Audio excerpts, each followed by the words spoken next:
I'm live. Sorry to cut into that awesome music. I know everyone enjoys that music. It's copyright free music from YouTube, so it's nothing special, but it's pretty good. I am sort of discombobulated right now. I just finished eating. I just got ready quickly, hopped on here. I have a ton of stories that I want to talk about, and then of course I'll take super chats and I'll do all that fun stuff near the end of the stream. So let me just go to the chat, make sure everything's working properly. I had a live stream of the Canadian election on Twitch on a on Monday, so I had to do some weird audio rejigging stuff in my computer to get that to work properly because I had other people in the stream with me. So I just want to make sure it's all good now. And looking at the chat, it appears I'm fine. All right, sweet. So there is a lot. So a little preview of what we're going to get to here. Bernie, a lot of Bernie stuff as usual. I mean, so if anybody's wondering why I cover Bernie so much, which I do, admittedly, it's because he's not covered properly in the mainstream press. So I feel like I almost have to help him catch up to everybody else who's always being covered. I mean, Warren, Biden, Kamala Harris, Pete Buttigieg, these candidates are covered nonstop. Bernie Sanders often ignored. As I discussed in my previous video from yesterday, where I talked about Ryan Grimm, who was on MSNBC, talking about how essentially there's like a media blackout of Bernie's campaign. His rally over the past weekend, had the most people there by far out of any candidate ever during this campaign, 25,000 people, barely covered anywhere. Not to mention the AOC endorsement and all the other stuff. Barely covered, so I kind of have to help him catch up. But can't always just do Bernie, obviously. But some Bernie stuff. I'm going to get to Tulsi Gabbard. There's some Tulsi Gabbard stuff that is just, it's kind of predictable. But yeah. Also, Andrew Yang. A couple of videos on Andrew Yang. I mean, this is why the title of this live stream is No More Fakes. No more fakes. Let's stop playing the games. No more Warren. No more Tulsi. No more Yang. There's just one real candidate in this race that actually stands up for people and can actually win this thing, and that's Bernie Sanders. So stop wasting your time with all these other candidates. But I'll get to that. Let me more Bernie stuff. I'm just looking over my agenda here. But you'll see, there's some really good videos I want to share related to Bernie Sanders in a bit. Okay, also, how Medicare for All will also cut taxes for most Americans. Stay tuned for that story. Okay, let me start off by doing what I usually do. Getting over here to the side. All good? All good? Just checking the audio. Okay, so let me bring this up. I like this quite a bit. This is quite fantastic. All right. Also, my shirt's weird. Like, I don't want to expose too much, but this top button's in like the wrong place. If it's here, I look really like a Poindexter or something. So I'm just gonna, but don't want to unbutton that too much. Okay. Bernie Sanders. So Joe Biden, who apparently is now open to a super PAC after swearing off them, is now open to super PACs. So let me show you Bernie's reaction to this. Somebody at a town hall, I believe this is a town hall or a event yesterday in Iowa, asked this question. You're going to see, I'm going to go down here and watch how Bernie responds to this. I just see in the news today where Joe Biden has decided to use a super PAC, dropping his opposition to that. And I think that's interesting, seeing where in the past he has said that he was the one that convinced you not to take that kind of money. So I would just like to know what your comments are on that, sir. Well, Joe Biden didn't have to convince me not to start a super PAC.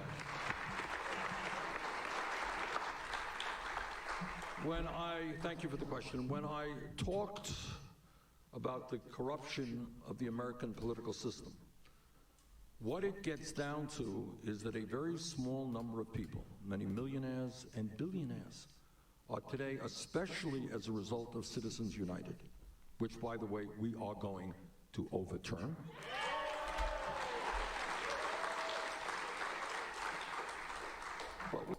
Yeah, let me restart this because I think the audio, it's blasted for me, but I feel like most people aren't hearing this properly. So it seems like the audio is not exactly what I thought it was going to be.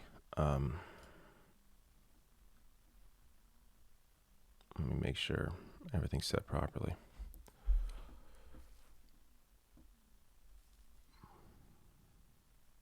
Bear with me as I fix this.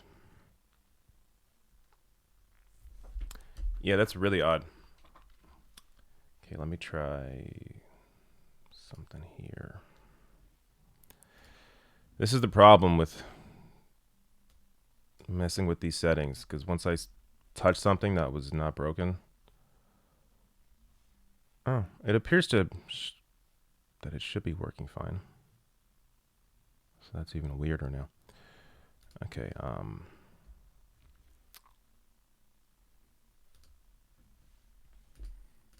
oh, I think I know the problem.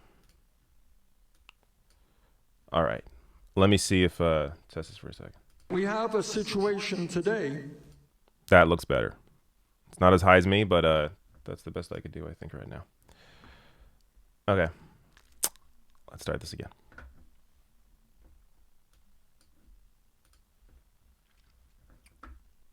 Welcome back. I just see in the news today where Joe Biden has decided to use a super PAC, dropping his opposition to that. And I think that's interesting, seeing where in the past he has said that he was the one that convinced you not to take that kind of money. So I would just like to know what your comments are on that, sir. Well, Joe Biden didn't have to convince me not to start a super PAC.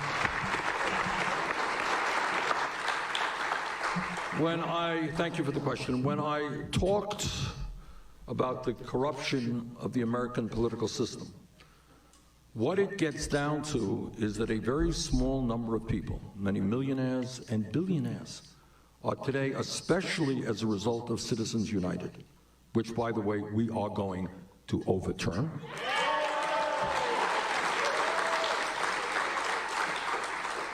But we have a situation today where billionaires can spend as much money as they want to elect candidates who represent the wealthy and the powerful. Now, I am immensely proud of two facts in this campaign. First of all, I am proud that we have more volunteers here in Iowa and all over this country, including, I suspect, a number of you, who are out making calls and knocking on doors. We have more volunteers than any other campaign, and that's why we're going to win this election, because at the end of the day, TV ads are important. We got TV ads. Radio ads are important. We got radio ads. But at the end of the day, what's far more important is people-to-people conversations. But the second thing that I am extremely proud of is that we together have revolutionized political campaign financing in America. 4 years ago, not such a long time ago, what politics in America was about is that candidates would go out to the homes of wealthy people that have 50 millionaires in a room. They leave that room with hundreds of thousands of dollars. And we said that is not what American democracy is about.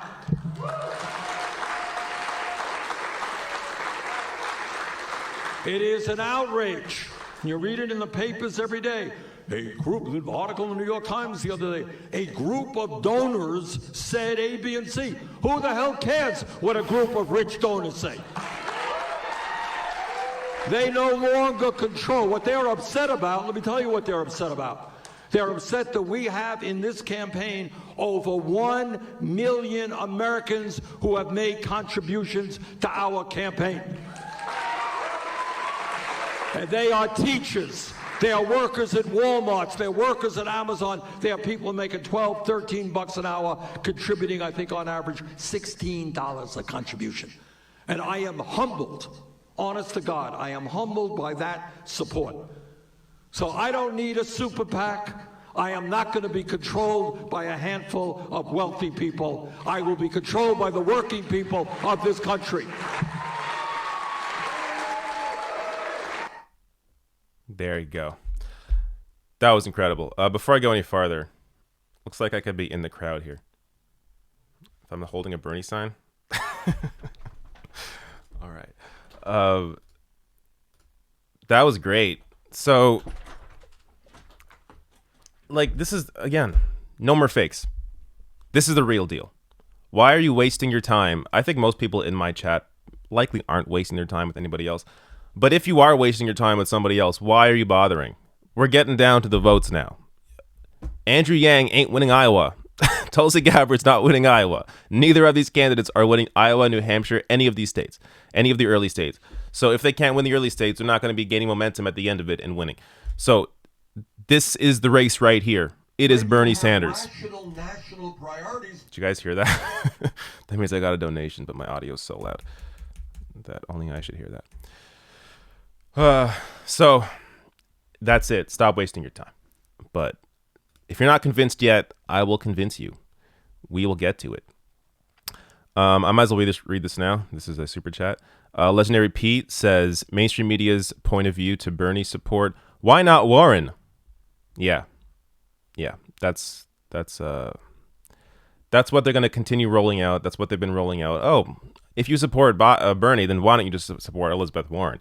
You know, the candidate just got all these positions now that they're popular, now that she actually has the lane open for her to actually push for these things. Back in 2016, she was too scared to go up against the powerful. She was too scared to challenge Hillary Clinton, but Bernie Sanders wasn't. Yeah, I'm sure that Warren is going to be really engaged in a fight against the establishment. The person that's shown no real fight against the party before. Give me a break. So while Warren has her positions and she's better than any other candidate on that stage, in my opinion, except for Bernie Sanders, it's still not even close. Bernie's in his own league. It's not even close. And thank you for your donation, Pete. Okay. Let's get to the next story. Another uplifting story. Maybe I should save this one till after the next story. Yeah, I don't want to do all these Bernie stories at once. Okay. Let's get to Tulsi, because we got to talk about some stuff. We got to talk about Tulsi Gabbard. Tulsi Gabbard appeared on Fox News, which is normal, and it's not a horrible thing in itself if you're on Fox News to talk about, fighting for issues that you believe in, maybe fighting for Medicare for all. But she joined Sean Hannity on Fox News, which is definitely a different lane for her. She's usually on Tucker's show. Sean Hannity, you're getting into some... Tucker Carlson is crazy already to begin with. Hannity, we're going like next level. So she was on Hannity, and it wasn't to talk about, what progressives need to do. No, she was on there to criticize how the Democratic Party is going about impeachment. So let me show you this, because and this is a two-parter story, because I have another piece here showing you what Tulsi, her new strategy is in terms of running for or not running for her seat, but I'll show you that in a minute. Let's bring this up. All right, so let's watch this.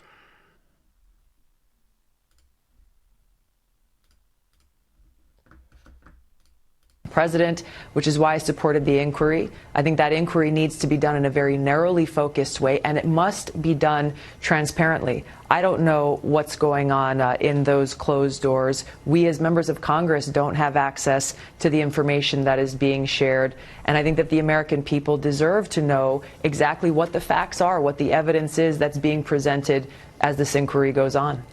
President, which is why...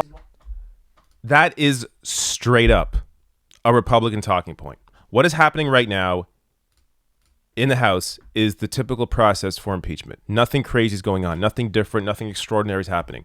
What's going on is what should be going on. Tulsi Gabbard is acting like, we have no idea what's happening behind the scenes. The whole thing is nuts. As Jordan writes here, after initially supporting an impeachment inquiry last month, Tulsi Gabbard has now changed her tune, criticizing the current investigation while on Hannity tonight. Yeah. She has gone off the deep end completely. I've done, the previous stories where she's no longer in support of Medicare for all. And now apparently she's also, actually there's multiple layers to this story. She's also not seeking re-election to Congress. So let me show you that. All right. Tulsi Gabbard, running for president, won't seek re-election to Congress. I believe that I can best serve the people of Hawaii and our country as your president and commander-in-chief. She's polling at 2%. Now, Hawaii is one of the few states where you can run for president and still keep your seat in the House. She is saying right now she's not running for re-election for Congress. So she's dropping out of her seat. There's somebody else that was running against her. I think I may mention it here because I forget his name. Let me see if I can zoom in here. So she's not running.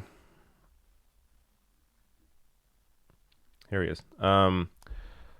Hawaii State Senator Kai Kahale,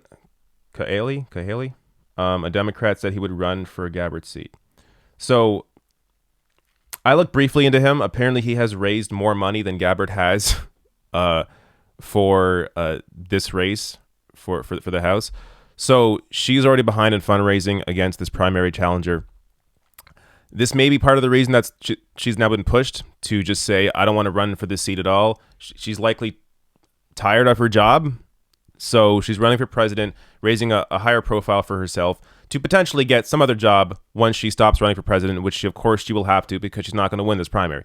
So what is she going to do? Where is Tulsi Gabbard going to go if she's not keeping her seat? My guess is Fox News contributor. She'll be one of those Democrats on air that is brought on to criticize other Democrats. And for Fox News to say, oh, we're fair and balanced. We have Democrats on like Tulsi Gabbard. I mean, Tulsi Gabbard, this progressive. We have this progressive Tulsi Gabbard on who doesn't support Medicare for all, but she's progressive.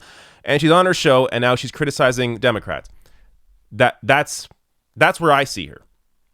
Maybe she'll prove me wrong and do something, incredible and something that she's dedicating her life to serving others. But my guess is no. She's got a taste of fame, and this is the road she's heading down. So on top of that, there's also, I hope I saved the link. If not, I'll just find it. I did not save it. She has also recently spoken to Fox News. Not Fox News. That's what you just saw. She recently spoke to Wall Street, which, yeah. Here it is. Check this story out. Tulsi Gabbard, amid Hillary Clinton tussle, hits Wall Street fat cat syndicate. Yeah. Man, if you've been on the Tulsi train up till now, you have not been paying attention. Unless you are a conservative, then I could see you supporting her. But otherwise, let's read a bit of this. Tulsi Gabbard, fresh off her nasty tussle with former First Lady Secretary of State Hillary Clinton, was given a hero's welcome at a meeting with Wall Street executives and potential donors on Wednesday evening in New York City that took place at Anthony Scaramucci's Hunt and Fish Club restaurant. Scaramucci, known as the Mooch, is a hedge fund salesman and short-lived communications director for Trump. While he wasn't in attendance, according to people with direct knowledge of the event, about 24 Wall Street executives sat for the off-the-record meeting with Gabbard that was hosted by Robert Wolf, himself a prominent Wall Street Democrat, a golfing buddy of former President Barack Obama, and past chief of Swiss Bank UBS U.S. operations. So that's who Tulsi Gabbard is. As I say in the title, no more fakes. Done with these people. Stop wasting your time. They're in it for themselves. Tulsi Gabbard's in this for herself. While obviously at one point in her career she was actually serving people, she appears to not be doing that anymore. So stop wasting your time. let's get to the next piece here. Let's get to a happy story again. Here we go, the one that I skipped earlier, because I don't want to put all the happy stuff in one spot.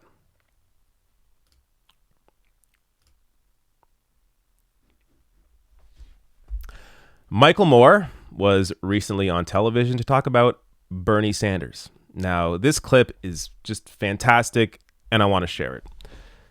Michael Moore really is, I think, will be one of the most important surrogates and endorsements for Bernie Sanders, because he speaks to a portion of the country that supported Trump. Obviously, not all the people that supported Trump, but he does speak to those people that were fooled in those Rust Belt states by Donald Trump. Obviously, this is not the story, but here it is.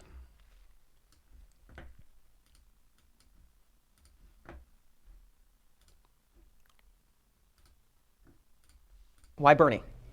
Because Bernie can crush Trump. Bernie will crush Trump. Bernie will win if Bernie is the nominee. I'm absolutely convinced of that.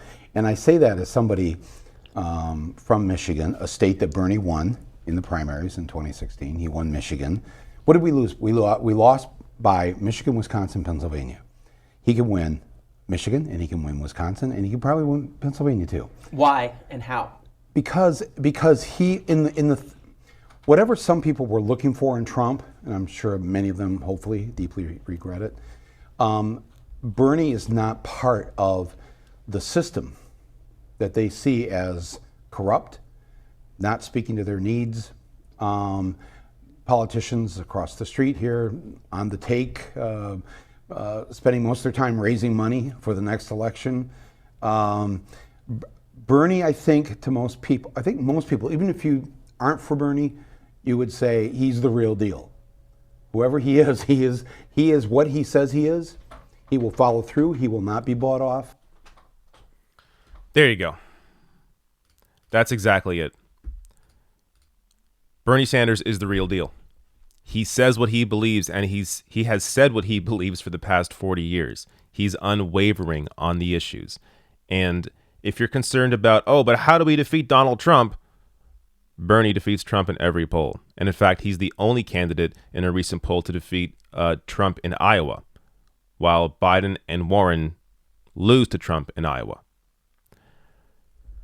Bernie not only has the correct positions, not only is going to fight for the average person and be able to activate a grassroots movement to put pressure on politicians to support the bills that he wants to see passed, that the American people want to see passed, like Medicare for all, but he also has the grassroots movement now in this campaign. He has the most individual donors by far, the most donations by far, the most volunteers by far. He's the only candidate to hit 1 million individual donors, over 1 million now individual donors, and that was like a month and a half ago.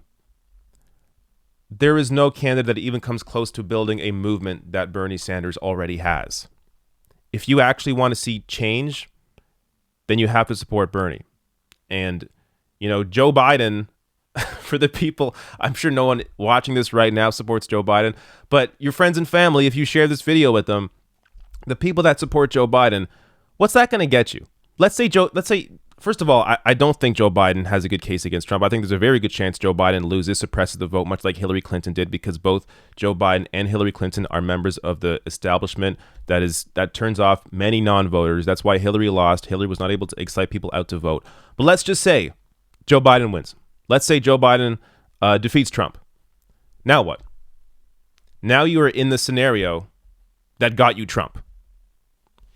So, if you don't think a candidate, a president like a Joe Biden or a Pete Buttigieg, these centrists, if you don't think these people are going to bring you just the same thing over again in a different package, then you're crazy.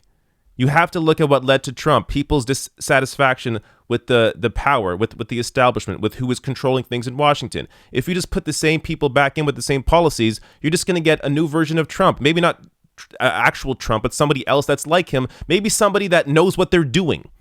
So Trump is evil, but an idiot. Imagine having somebody evil and not an idiot. That's what you risk with a candidate like Joe Biden or Pete Buttigieg. So you need to support candidates. You need to support Bernie Sanders, who will actually push for a real transformation in the country. And on top of that, beats Trump in every single poll and has for the past 4 years. All right. Let's get to this one. This is more just show and tell. I saw this clip of Nina Turner, and I think Nina Turner is great. So I want to share this. And Nina Turner. This is at some CNN event, I'm guessing. I'm not even exactly sure what it is, but it looks like it's recent because this was posted yesterday. So let's watch this.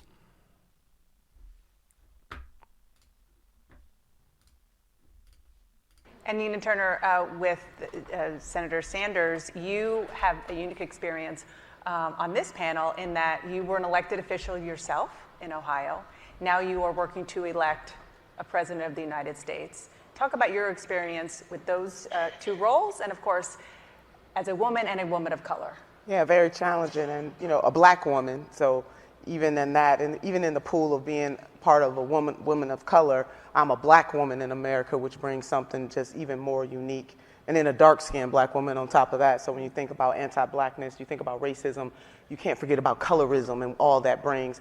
As a, an honorable one, somebody that served in the on city council and also in the Ohio Senate, I remember very clearly that my colleagues were always referred to as senator, senator this and senator that. We could be in the same room, Dana, and I would be Nina. And for me, it is important that my first name is Senator, my last name is Turner, because you earn that title, and sometimes women are not given the kind of respect that they have earned and that they deserve, and we kind of forget. How I got over, my soul looks back and wonders how I got over. And I got over because of the blood, the sweat, and the tears of people, especially in my grandmother's generation and older, who no matter how old they were still not respected. I remember my grandmother telling stories about being called a girl, even though she was grown, or my grandfather being called a boy, even though he was grown. And so I take what I've been given in this moment to make sure that when and where I enter, that I'm bringing generations that were before me and generations after me. And so to be able to be in the upper echelons of a campaign for Senator Bernie Sanders means so much to me, but it's not just for me, it is for all that I love. I believe all that we love is on the line in this particular campaign. And so it is important that women, that we bring who we are to the table and not be afraid to do that. And sometimes it's hard, especially if you're an African-American woman, you assert yourself, people want to call you angry, that stereotype. Well, I want the world to know I am angry, I am mad as hell about what's going on in the world, and angry black women are taking applications, so y'all can join us and be an angry black woman too. But angry for good, for good, the passion that you bring to the table. And Kristen, you work for... So that was great. Nina is one of my favorite people in politics. She is awesome. She is my first pick for vice president. I've said that since 2015, when Bernie was running in 2015. Nina was my VP choice. She's just incredible, and she's able to represent an experience that someone like me obviously hasn't had. So having that voice in there in an administration like Bernie's administration is vital. Okay, let me see what's next here. Man, I got maybe too many Bernie stories, arguably, in this in this upcoming, how long am I here for? Another hour and a half. Let's just get to this one. Fine. It's just like I said at the beginning of the stream, I got to cover Bernie a lot because he's not covered. He's not covered in the mainstream press. So I almost feel like it's on me to, and others that do this work, to properly represent him, because we do not see this this representation when it comes to the Sanders campaign. All right, this is honestly, I haven't read too much I just read this story, but I don't know much else. I haven't seen any videos from it, but let's just talk about this story once I can find myself. All right, so from the Des Moines Register, Bernie Sanders receives enthusiastic reception at Latino presidential town hall in Iowa. Let's read a little bit about this. 4 Democratic presidential candidates made their best pitch to Latinos during a televised town hall Thursday in Des Moines, but it was U.S. Senator Bernie Sanders of Vermont who received the loudest and most enthusiastic response of the night. The crowd of several hundred stood and applauded at length, even before the senator jumped into his remarks, which covered support for improving the immigration system and protecting undocumented workers. Quote, let me talk about this issue, that there are many, many undocumented workers in this country who are not only scared to death about being reported and having ICE raid in their communities, and having an ICE raid in their communities, they're being exploited as we speak, Sanders said in referencing the federal agency that enforces immigration law. The town hall was hosted by the League of Latin American Citizens and Newsmax TV. LULAC describes itself as the largest and oldest Hispanic organization in the U.S. So there you go. Julian Castro was also there. Apparently, he also had a good reception. I got to say, Castro has been has been better than I expected in this campaign. Obviously, as you've seen throughout this entire stream, I think Bernie Sanders is the candidate. Don't waste your time with anybody else. But if we're looking at, the future and potential leaders, I do think Julian Castro has improved himself from where I've seen him in the past. So he's been solid. Okay. Just wanted to share that. Since we're kind of on a similar topic here, let me also share. I'm saying let's like there's more than one of me. Only one of me. This right here. Bernie Sanders lands prized Iowa endorsement. So this apparently is a big deal. I'm not in Iowa, so I didn't know about this, but now I know. So Stacey Walker, who is a man, I believe. I think that's gonna become clear here. Stacey Walker, a sought-after Iowa Democrat in the first in the nation voting state, is endorsing Bernie Sanders, Walker told Politico on Thursday. Walker, chairman of the Lynn County Board of Supervisors, was named one of the 50 most wanted Democrats in 2020 by the Des Moines Register. He said he is supporting Sanders because he's the most progressive presidential candidate in the race. Quote, that is what America needs to course correct from the disaster that Donald Trump and Republicans in Congress have become, he said. Quote, we need a leader with a bold vision. And as a black man living in America, I've had enough of politicians telling me we have to scale back our dreams and ambitions. Walker, 31, became the first black member of the Lynn County's Board of Supervisors when he was elected in 2016. Lynn, whose seat is Cedar Rapids, is the second most populated county in the state. Walker's nod comes on the heels of Sanders winning the endorsements of AOC and Ilhan Omar. Sanders aides Hope Walker and the members of the so-called squad will demonstrate that a multi-generational, multiracial working-class movement is behind him. So, huge endorsement for Sanders in Iowa. This should move some progressive voters that may have been distracted by Elizabeth Warren back to Bernie Sanders. And we're going to see that. So, we'll have to wait and look at, I hate relying on polling because so much of this polling is so heavily focused on older voters. Not to offend any of you older voters. I know a lot of you are clued into what is happening in this race, but you know your generation. Many of them just watch cable news. That's where their information's from. And look, to be fair to them, they have busy lives, so they can't be on this stuff like I am every day. So they just know what they hear. And if they're watching, CNN and MSNBC who barely talk about Sanders, yeah, that's going to have an impact.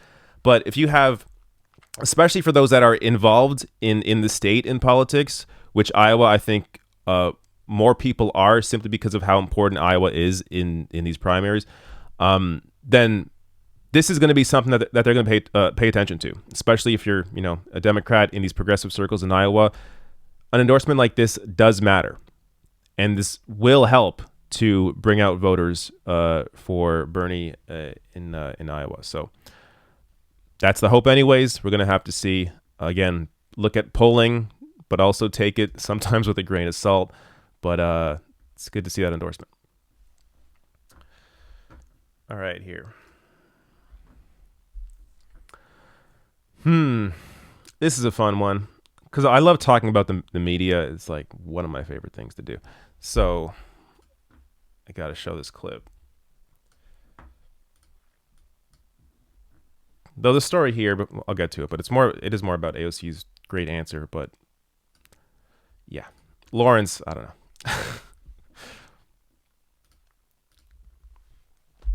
So AOC was on Lawrence O'Donnell on MSNBC, and she discussed her endorsement for Bernie Sanders. But what I found kind of off-putting about this clip is how Lawrence sets up this question.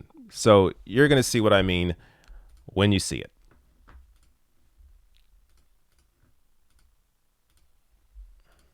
In addition to your work in the committees and your investigative committees, you're also become very active now in the political campaign, actively campaigning for Bernie Sanders, endorsing Ed Markey for Senate in Massachusetts, and endorsing a new candidate, Attorney Cisneros in Texas, running for the House in Texas. You're spreading your endorsements around the electoral map. How much of that is something that is distracting from your daily work in the House? Well, I put my work in the House front and center. But what I do believe is that these endorsements are part of the work that we have to do in the House.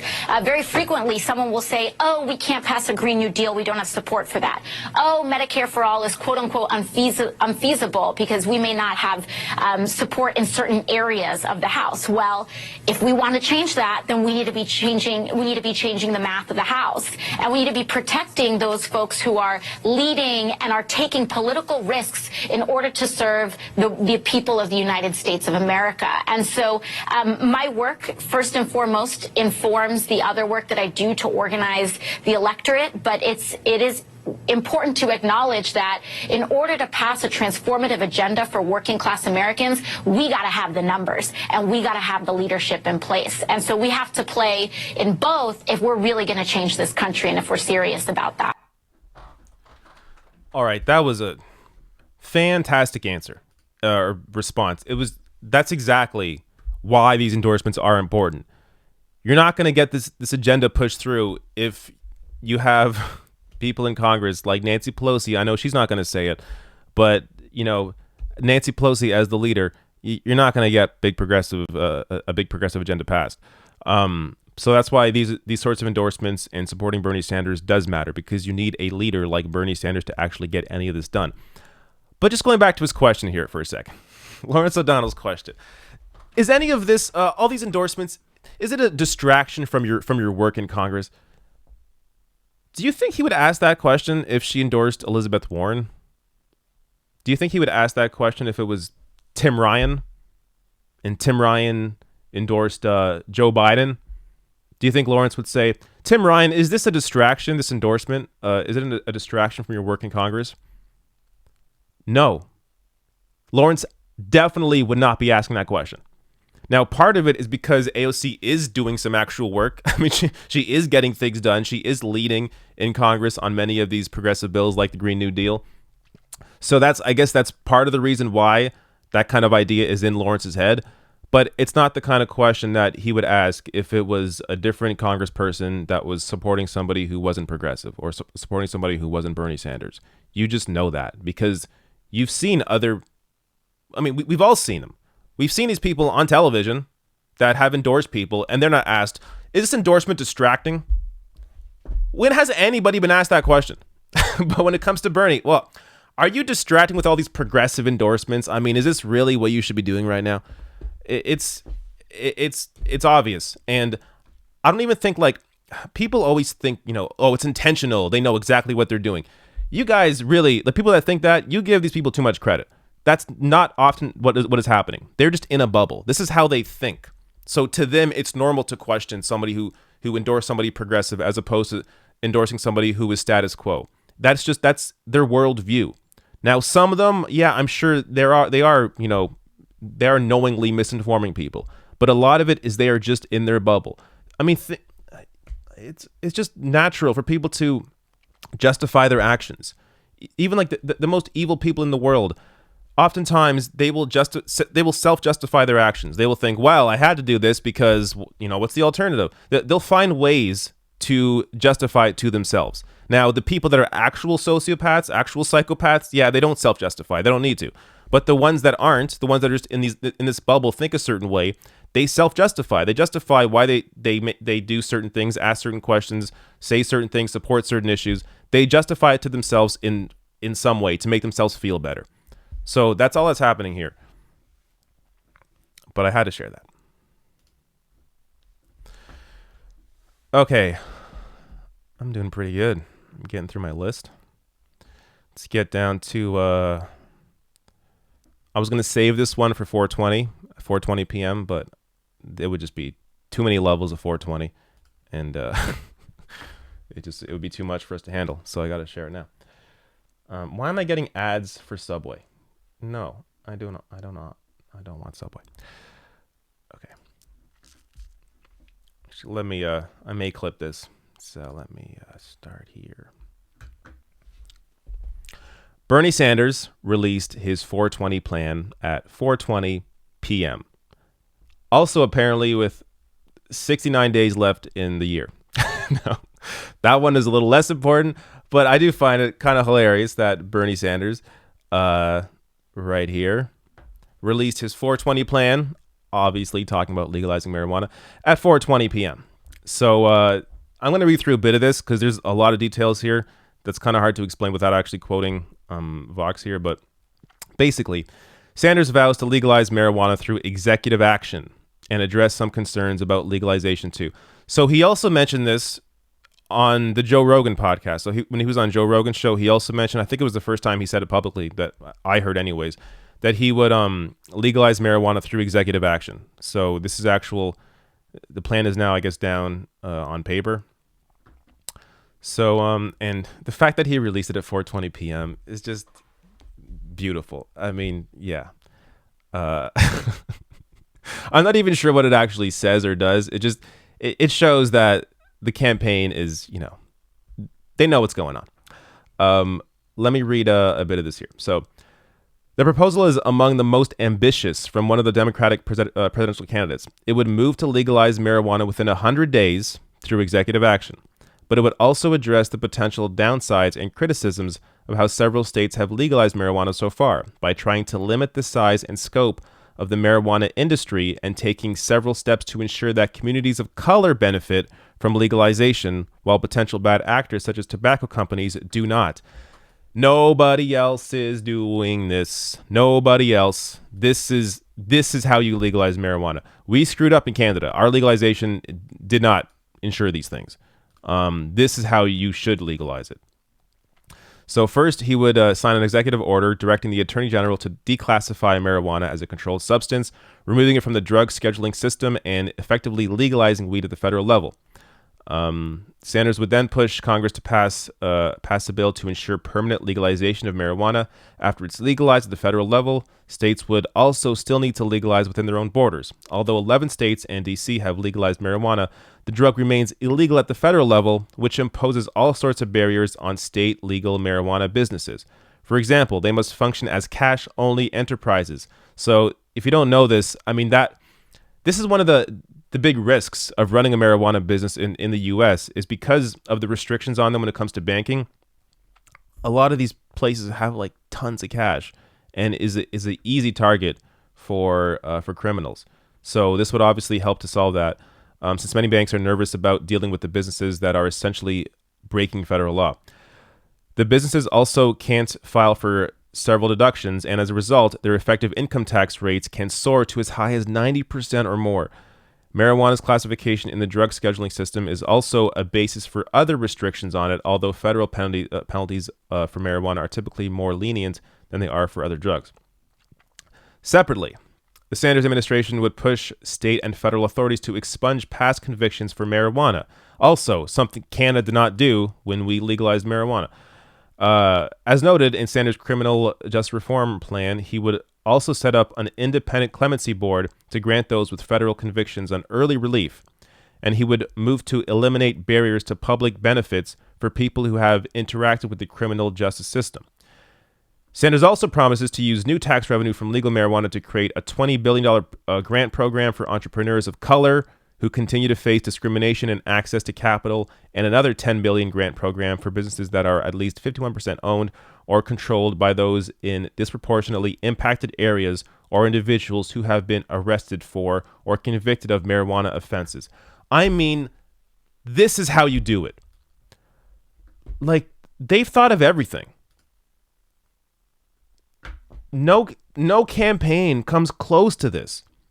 He also vows to create support for the formerly incarcerated, a $10 billion grant program to help disproportionately impacted areas and individuals who have been arrested for or convicted of marijuana offenses, start urban and rural farms and urban and rural marijuana growing operations, and a $10 billion development fund to provide grants to communities hit hardest by the war on drugs.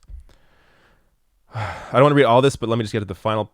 I think this is the final piece here. Finally, Sanders would try to prevent marijuana businesses from turning into an analog of big tobacco, a major concern even among some supporters of legalization. Yep, including myself.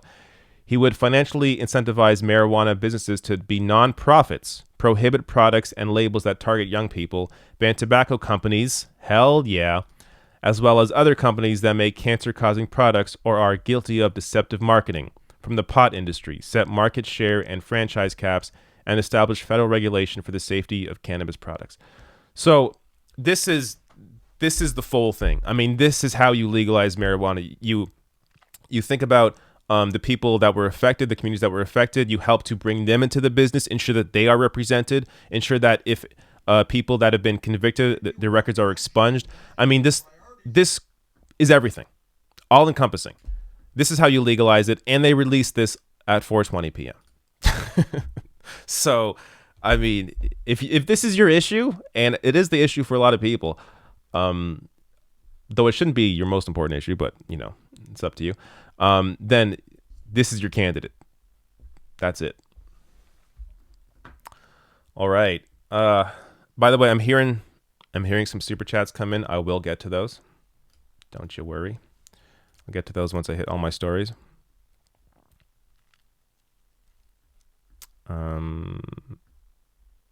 Yeah, I'll get to it after.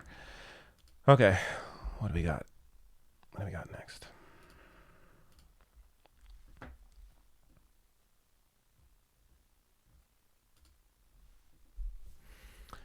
All right, let's get happy again. Yeah. Actually, no. You know what? No. I'm going to do Yang first, Andrew Yang, and then we'll get happy again. Okay. So I have to reset myself for Yang because there's a number of pieces to this. I almost made this into its own like pre-planned video or pre-shot video. So there's a lot I kind of want to touch on here.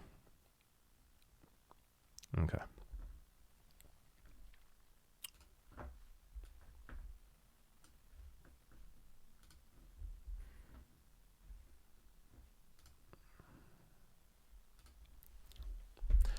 So Andrew Yang no longer supports Medicare for all. It's on his website as an issue that he supports, but when asked about it, he clearly does not support Medicare for all. So let me show you this clip. And there's also another piece to this, which is his new allegiance or his new affinity for Joe Biden. So first, let me show this clip right here. On Medicare for All, page 8 of Senator Bernie Sanders' bill eliminates private insurers. Does that mean that you do not support the Bernie Sanders Medicaid for All bill? I support the spirit of what Bernie is trying to accomplish. I do think that outlawing private insurance in a very short period of time is a bit too disruptive, and I would not do it. On Medicare for All, page 8. Okay, so it was kind of low. Apologies for that. But he said that Medicare for All is too disruptive. The Medicare for All bill is too disruptive. Too disruptive. But too disruptive for who? Is it too disruptive for the people that can't afford cancer treatment? Like, what is your position here? So on his website, he says he supports Medicare for all, but clearly he does not support Medicare for all. And this is a theme with Andrew Yang. He does not challenge wealth and power. So he doesn't support Medicare for all. He doesn't support the minimum wage increase. He doesn't support a federal jobs program. When questioned on Israel-Palestine, he just gave in and said, well, Israel is one of our closest allies. So, whatever. Like, he doesn't, to be super fair to him on that issue, it's possible he doesn't know anything about what's going on there. But he clearly, and also that isn't being fair to him because he should know when he's running for president. But he doesn't have any interest in really challenging wealth and power. Now, people will say, but the freedom dividend, the UBI. Well, how about that? Because that challenges wealth and power. No, it doesn't. Because his freedom dividend, his universal basic income, is paid largely by a value-added tax. Let me read a little bit from the week here on what exactly that means, in case you don't know. So let me find the piece I want to get to. Here we go.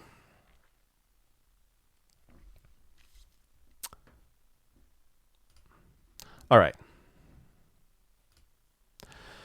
So in brief, a value-added tax, a VAT, is a form of sales tax that's applied to every step in the supply chain. Exactly how business models pass along the cost of the tax is debatable, but economic studies are pretty unanimous that most of the burden gets handed off to the end consumer. Since lower-income households spend more of their budgets on basic consumption, that makes a VAT regressive. It takes a bigger percentage of poor Americans' income than of wealthier Americans' income. Now, to be fair, I'll read this piece as well. Yang says his VAT won't apply to basic staples like groceries and clothing, but the research suggests these sorts of carve-outs don't really help with the overall regressive impact. He also argues no lower-income person could ever buy so much that their VAT burden cancels out their UBI. But the point is, for the poor Americans who already rely on the safety net, Yang's UBI is partially offset by eliminating current welfare benefits. Therefore, any jump in their consumption cost due to a VAT will leave those individuals with even less of a net gain, and in a few cases, a net loss.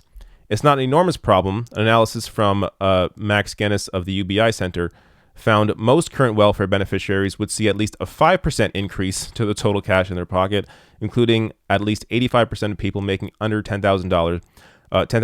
But this all highlights the strangeness of financing a UBI with a VAT. So this is just, look, I have nothing against a UBI. In fact, when I was in the Green Party in 2015 and in Canada, ran as a Green candidate, we had a UBI. This UBI really this is a UBI that is essentially implemented in a libertarian way. So there are certain benefits that if you say you're on food stamps, well, you get to choose between food stamps or UBI. But these are the people that need the UBI the most.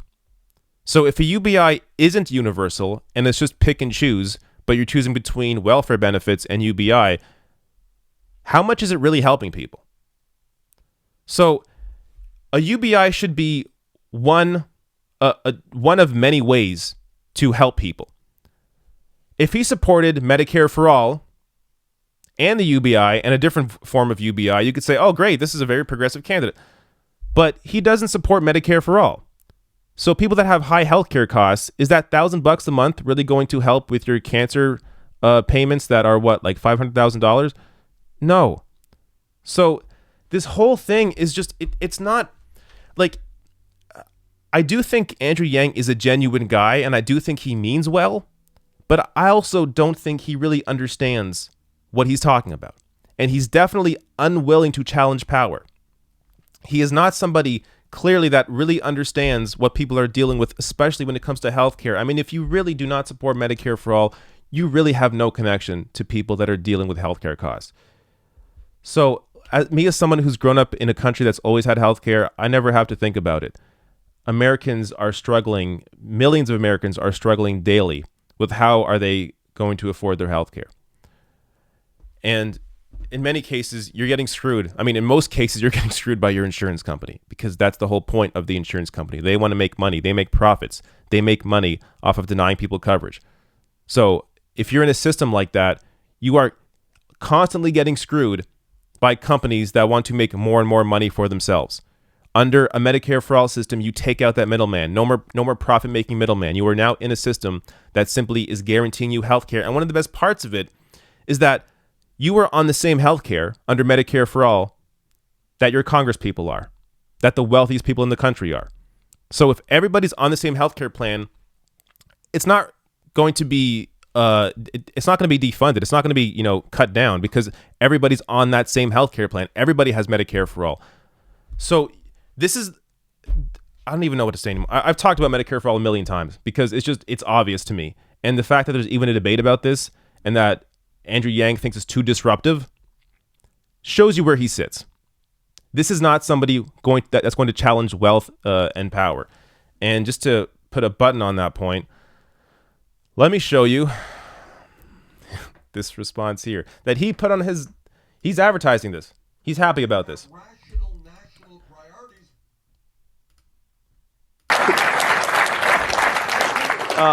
I'm a parent, I'm a patriot. I just want to help solve the problems of this era. I believe I can do that best as president, but if that's in some other capacity, I'll be there. Who on that debate stage is closest to you in terms of your view of the world? Who is closest to you in that sense? It's funny you ask that. I mean, you'd have to sort of like put us all together in some kind of like Franken candidate. No, there must be someone in spirit who's perhaps closest to you. I will say the only person who's taken me aside and said that we need to really worry about the fourth industrial revolution because it could potentially tear our country apart is Joe Biden.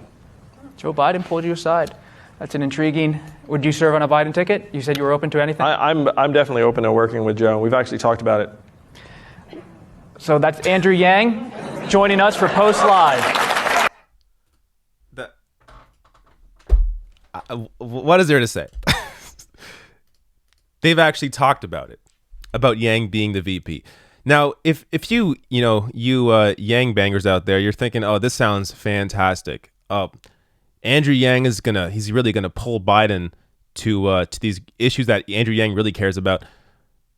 Do you really think Andrew Yang is going to be the leader on that ticket?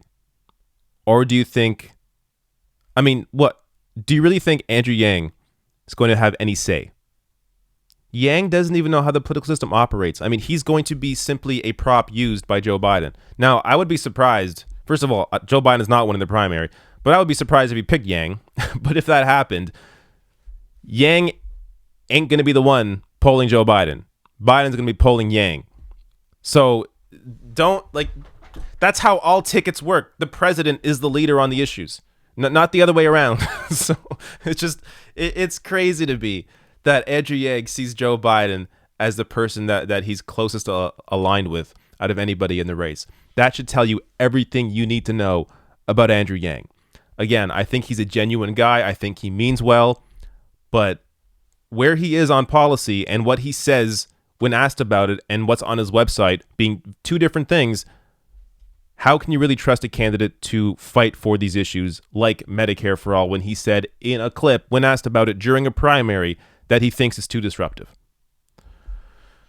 So that's it with Yang. I don't know why people are wasting their time.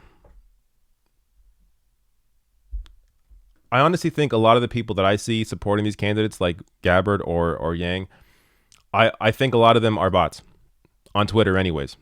Real life people, obviously, if you're a real life person, you're not a bot. But some of the stuff that I see on Twitter is hilarious. And the lengths that people will go to defend these candidates when they say something like aligning themselves with Joe Biden or not supporting Medicare for all, they really got to twist themselves into various versions of pretzels because it's all crazy. It's so obvious these candidates are not going to fight for these policies if they're already backing off from a simple question by the media. Yeah. Okay. Let me get to some more fun. Fun. All right. Oh my God, the chat's going crazy. Maybe I need some moderators. The chat is going way too fast. Okay.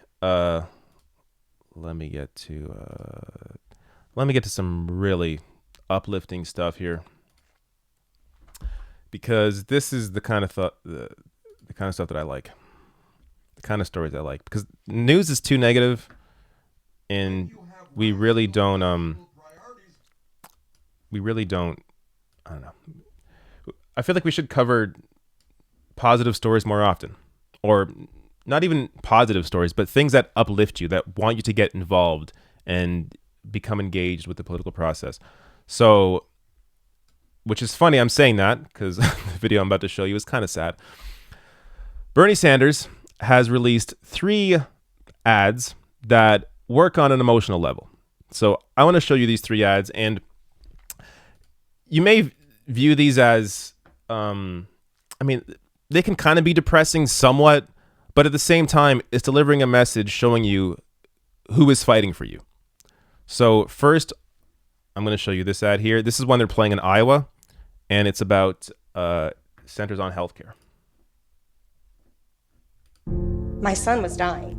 My son was, undiagnosed. He was only 3 years old. Collection agencies found out we did not have insurance because my husband had lost his job days before. They came into the room wanting to know how we were going to pay, wanting credit cards. There's no way out for us. I mean, other than you, Bernie. Really, you're the hope that we have. We've got to create a healthcare system that works for you and for all of us, and not just for the insurance companies. I'm Bernie Sanders, and I approve this message. Okay, so my son was dying. So that's one. I think ads like this are good because so the first ad he released, while I liked it because I understand the issues and I think it's important to deliver what you stand for when talking to people. The first ad he released was kind of dry, and I could see it not really coming across in a way that it needs to come across because people already get the information and the data and the policy from Bernie when they see him in person or when they see him on cable news or wherever talking about what he fights for or in debates, but they don't really get that emotional connection. So I think commercials, these TV ads can be used in a way to really connect to people on an emotional level that you can't really get through, data points or a list of policies. So let me show you another example of that. This is his I Am Back ad, and this is another great one.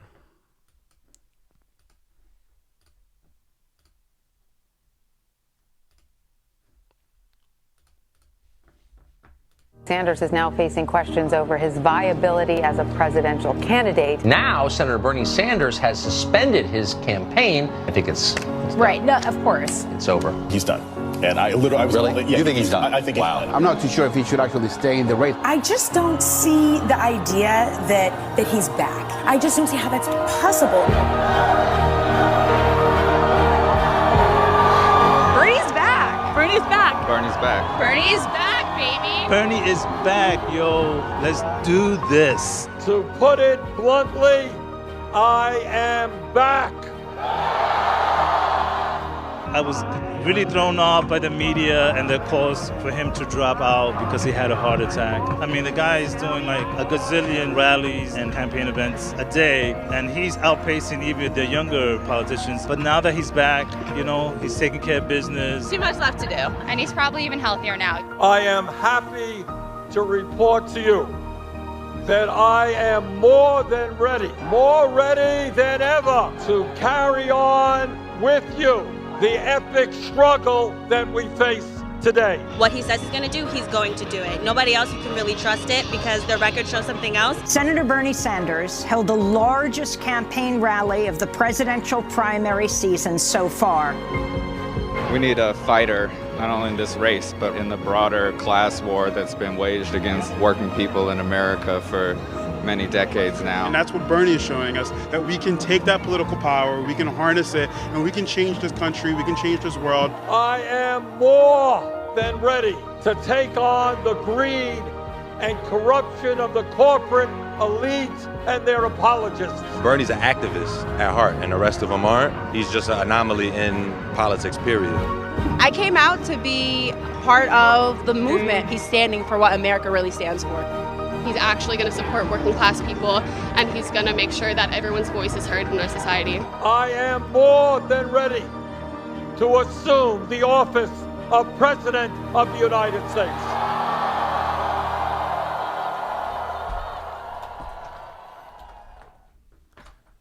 So there's that one.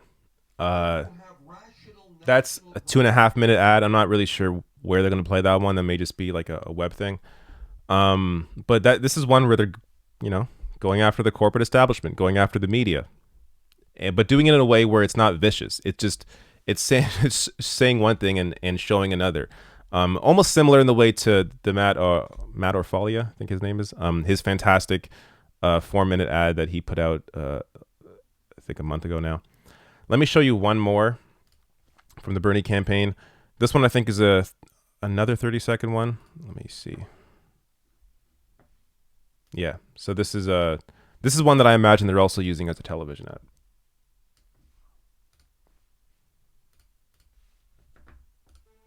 Take a look around you and find someone you don't know.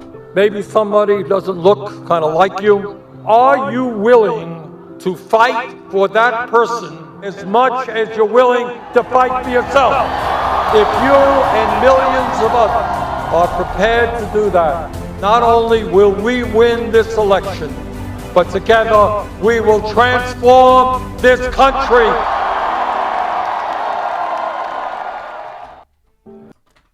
That right there, that's a perfect ad. 30 seconds, it feels like 10 seconds. It goes by quick because you're just engaged in what is on screen. This massive crowd, Bernie Sanders talking about or encouraging people to fight for other people. That was the line that I highlighted when I talked about when I did my whole wrap up of that rally over the past weekend. And I'm glad they're using it in ads because that message is so effective. Are you willing to fight for people? Are you willing to fight for someone you don't know? Are you willing to fight for people as hard as you fight for yourself? So even if you have maybe great healthcare, are you willing to fight for people that don't have healthcare? Are you willing to fight for people if you have great wages? Are you willing to fight for people that aren't being paid well? So this is in a nutshell what the Sanders campaign is. It's thinking about other people, not just thinking about yourself, thinking about society. So this ad, I think, works on that emotional level because it really connects you to the candidate, and it's also not empty. So oftentimes you'll see emotional, you'll see ads like this that try to also sort of engage that kind of messaging, but the candidate behind those ads are full of crap. They're not actually those kinds of people. But in the case of Bernie, he is, and people know it. Even if you don't support Bernie, which if you don't, something's wrong with you or you're incredibly wealthy and greedy. But even if you don't support him, you know he fights for what he believes in, and you know this message represents him. So that is incredibly effective. I love that ad, and I hope they really push that one out there. All right, we're winding down my list. Do I have anything left? This story. I may do a bigger actual video on this because this is something I just came across today. But let me read through a bit of this.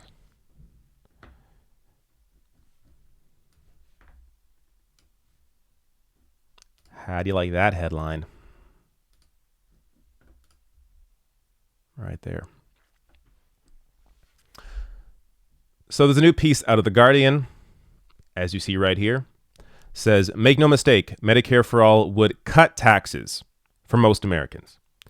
Not only would universal health care reduce taxes for most people, it would also lead to the biggest take-home pay raise in a generation for most workers. So this was written by Emmanuel Says and Gabrielle Zuckman.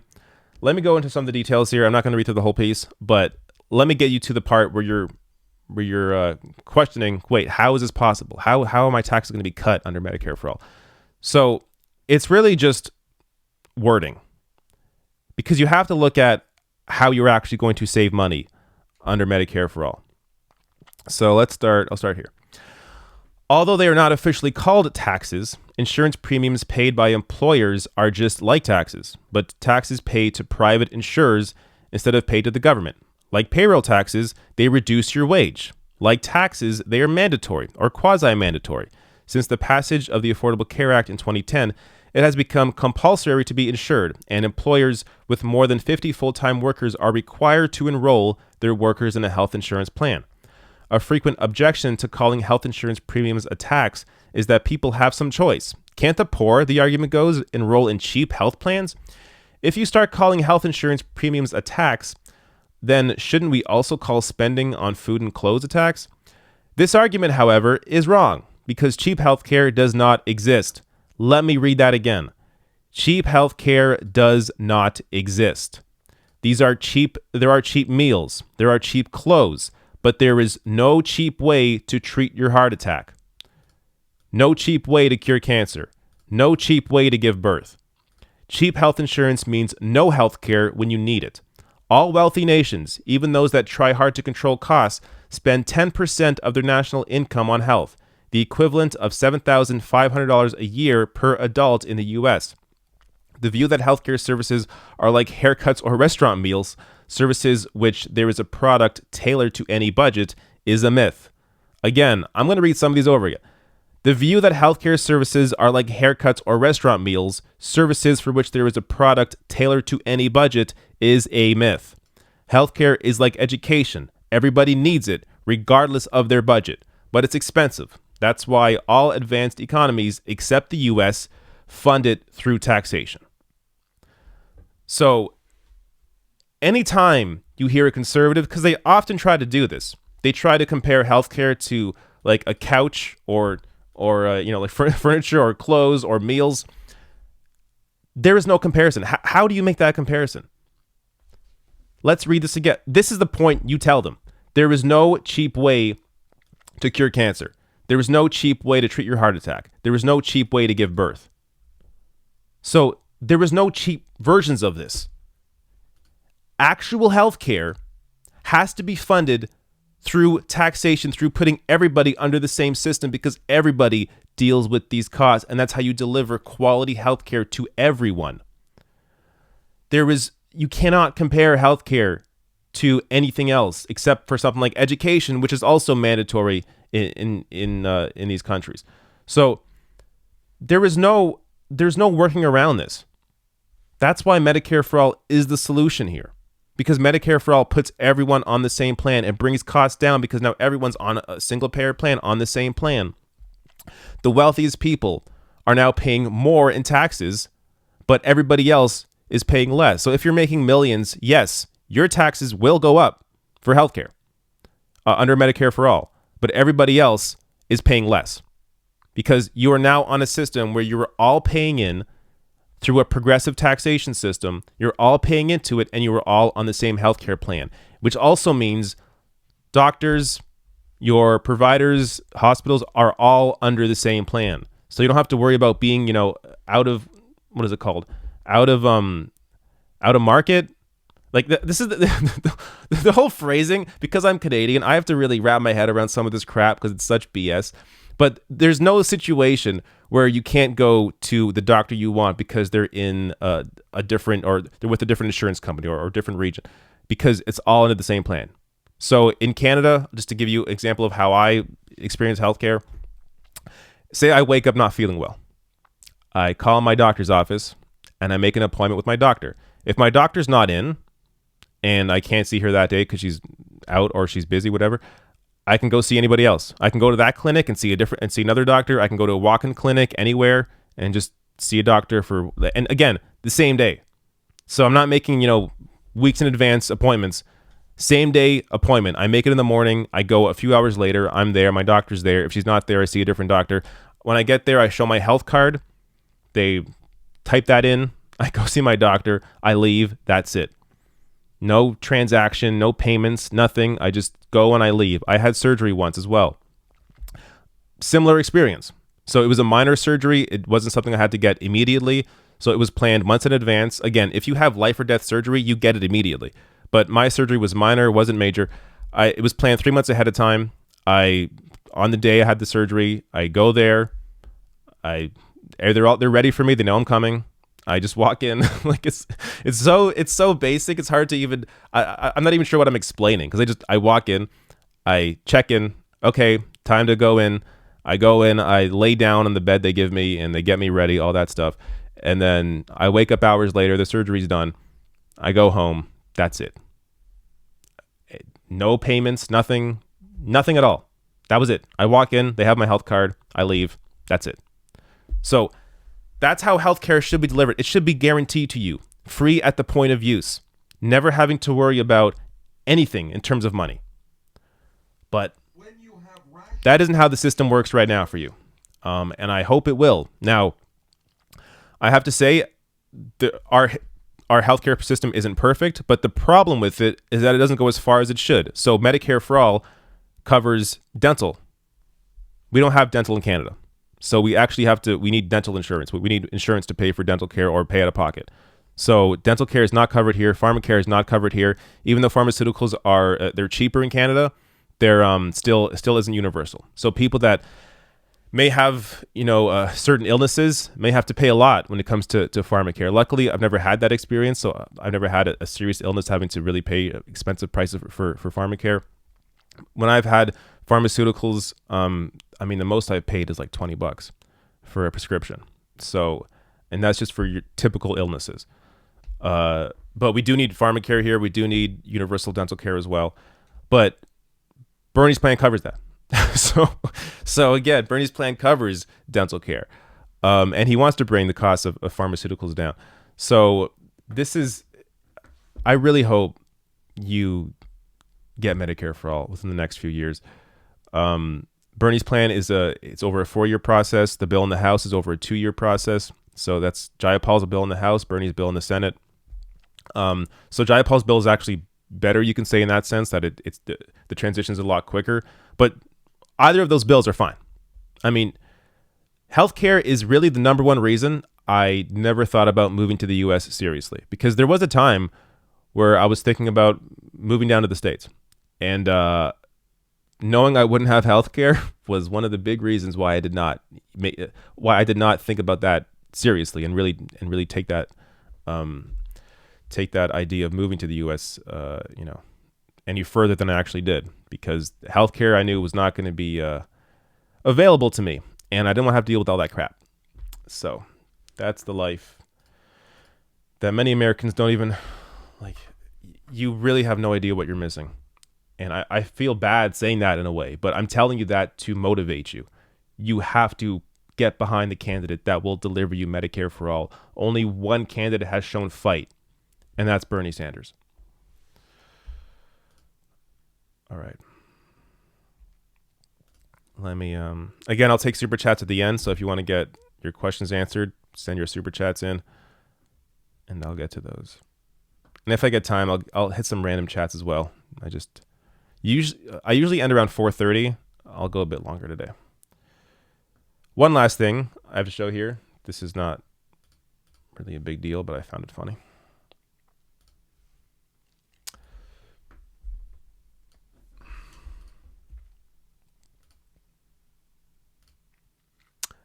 Do you guys see this? This was great.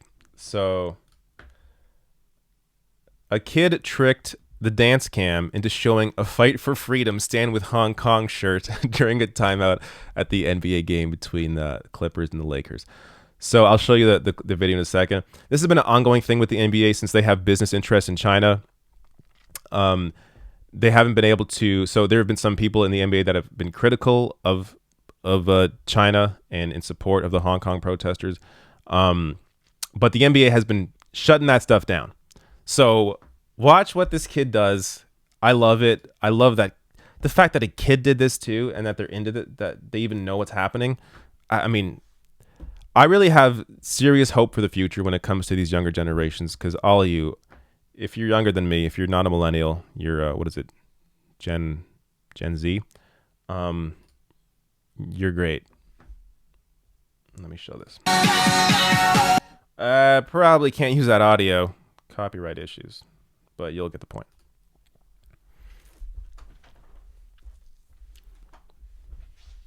Watch this.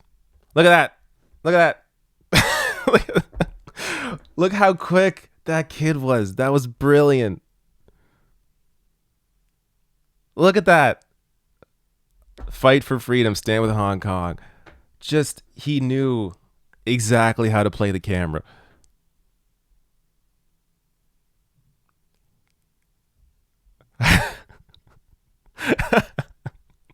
And he was all happy afterwards. That was great. One more time.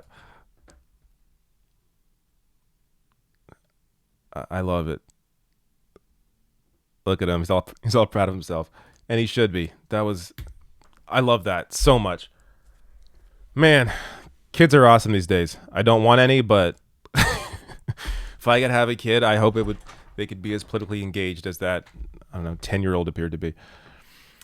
Okay, let me get to super chats now. I also tried to have the chat up earlier, but I noticed something weird. Look at that. It's cut off. I don't know why.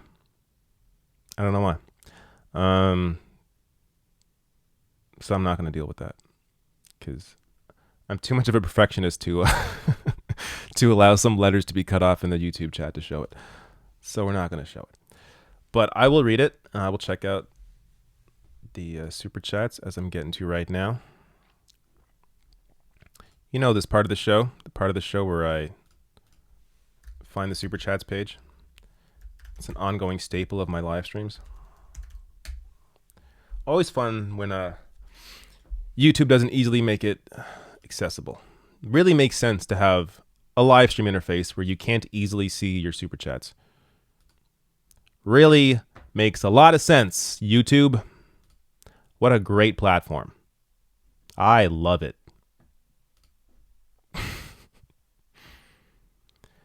I would switch to Twitch in a second if I had the audience there. Also, Twitch is really just for live streaming, so it's, yeah, my stuff is not really the correct, my usual videos aren't really the correct platform for it, but I do like Twitch and how they implement streaming. But all right, I see the questions here. Got them up. Let me go to the bottom. All right, I got Legendary Pete's earlier, I believe. Yes, I did. Lena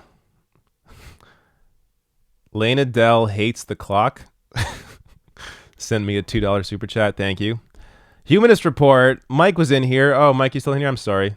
Yeah, I don't read these while I'm going because I can't. But Mike, if you're still here, what's up? We got to play the Super Smash match. We got to me, you, and Progressive Voice. All right. Humanist Report says, I love the No More Fakes title so much, I'm throwing it in the title of my own video about Yang and Tulsi from today. Awesome. I love it. Amber Hennings. I'm sorry, David, I can never support Bernie because he is pro-abortion. He doesn't want restrictions on it and wants even third-term ones. I do agree with Medicare for all, though, but I am torn. Bernie's not making you have an abortion. That's what pro-choice means. It's not pro-abortion, pro-choice. You have the choice. Do you know the difference between being forced to do something and not being forced to do something? And just so you understand, when abortion wasn't legal, women still had abortions. They just had them illegally. So the wealthiest people were able to get abortions safely because they can go somewhere else and get it. Poor people were forced to not have safe abortions and in many cases lost their lives. So the idea that the fact that anybody can still be anti-choice in this day and age is amazing to me. All it really shows me is how disconnected you are from reality. That your experience should be everybody's experience. Oh, well, if I am against something, then you should all also be against the same thing. Nobody's forcing you. Just like legalizing marijuana. No one's forcing you to smoke weed or legalizing same-sex marriage. No one's forcing you to have gay marriage. I almost said something else there. Or gay sex. But in the case, like, this is the same kind of thing. No one's forcing you to have an abortion. I'm still amazed by people that think that their view on life is how everyone should view things. How about giving people the freedom to do what they want, while at the same time being guaranteed health care? Yeah, sorry, that super chat bugs me. Kelly Hudson sends a super chat. Thank you, Kelly. Catface says, just gave $2,800 to Bernie. Remember to donate, lads. Wow, that's the max donation you can give. Good job, Catface. Elfin Woodchuck says, what up? What up, Elfin? Rob R says, how does UBI solve inequality if everyone gets it? That's a good question. It doesn't. UBI does not solve inequality.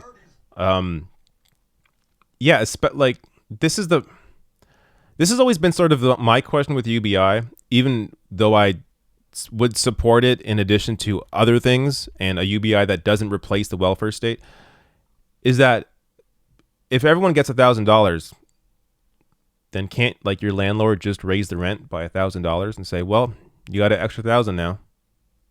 Can't consumer goods, the cost of them just be raised, and the companies say, well, you got more money now, you can pay for this stuff? Like, that question for me has really never been solved. Now, I know UBI has been successful in use cases where they've gotten, like, you know, a small community to be on UBI, and it's been fantastic. But that's because it hasn't had a larger impact on society. If the entire country has it, there will be a shift. So I don't know how that part of it is solved. But that's also why I don't focus on UBI, and I don't think Yang has the answer. But thank you, Rob. Matthias N says, are there any political comedians you like and feel are unbiased towards Bernie? Does Seth Meyers fill the criteria? I don't watch Seth Meyers very often. When I've seen clips of him, he's been great. I love the video when Meghan McCain was on and he took her down, but like in a kind manner. Seth Meyers seems all right. There is, I forget his name. There's no way I'll remember his name because it's a complicated name. But there's a guy, Netflix special. I know that narrows it down. A guy with a Netflix special has a great take on comedy. There's no way I can remember his name.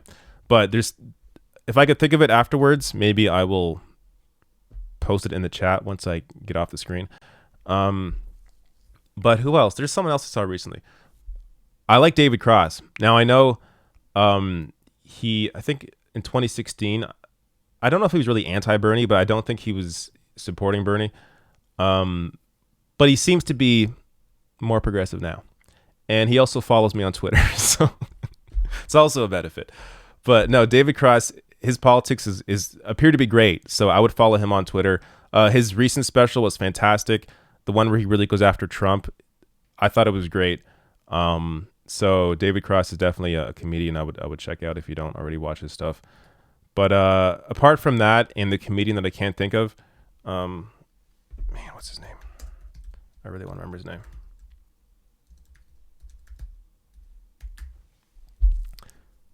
That's it. Hari Kondabolu. I think he's the one. Let me show you his stand-up. This guy right here.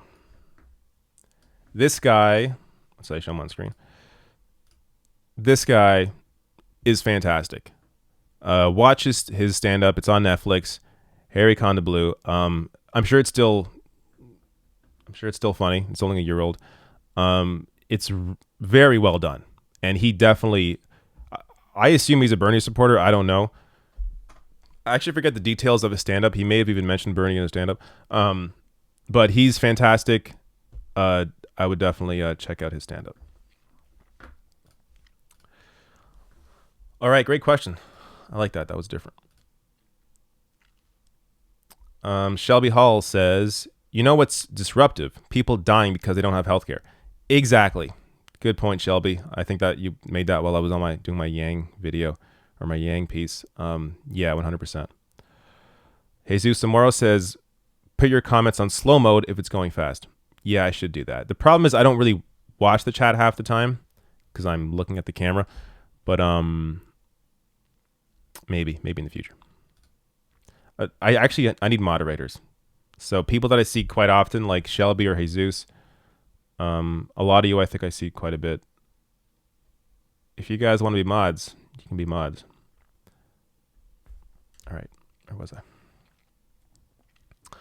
I? John O'Shea says, Bernie needs to put more of his historical footage on TV. Show the older voter he's been voting the same way for 40 years. I agree with you completely. There's one problem. I believe there's an actual law against you using video of you in Congress in a political ad. I know that sounds crazy because it doesn't make any sense, but that's what I heard. Let me actually look that up.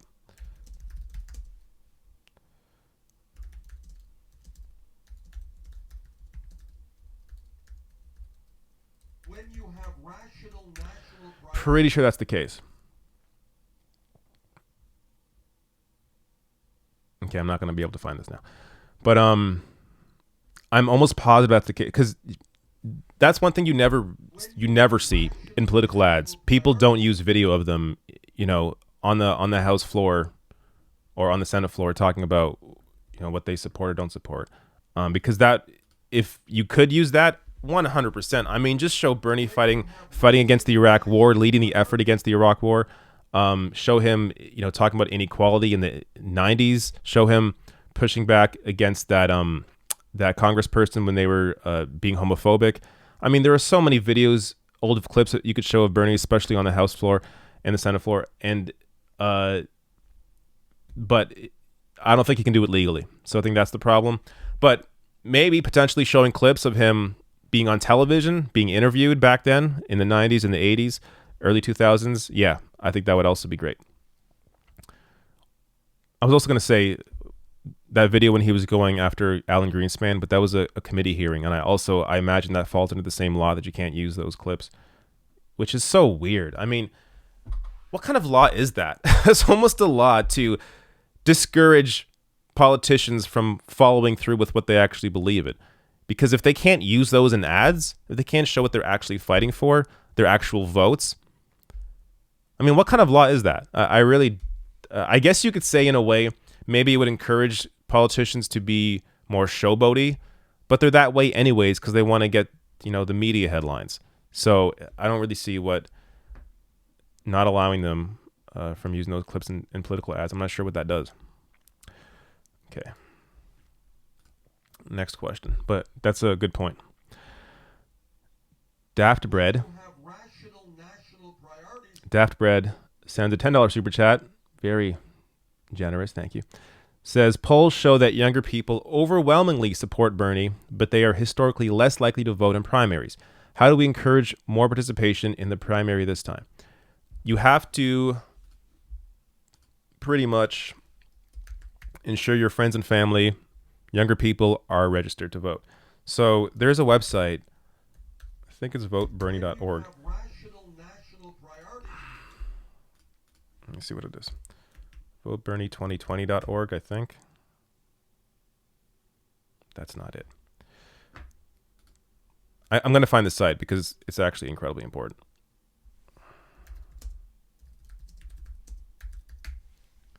It may just be .com, but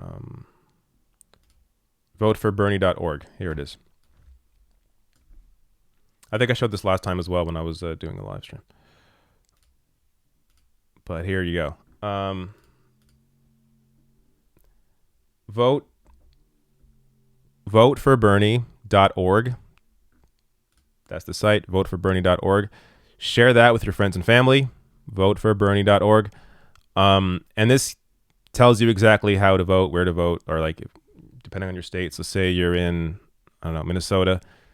Open primary, March the 3rd. Minnesotans can vote for Bernie Sanders regardless of their registered party. So you can register regardless or vote for him regardless.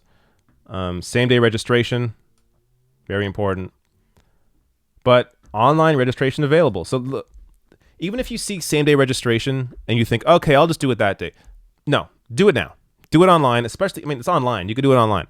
Do it immediately because then you don't got to think about it. You're already registered. You go and vote.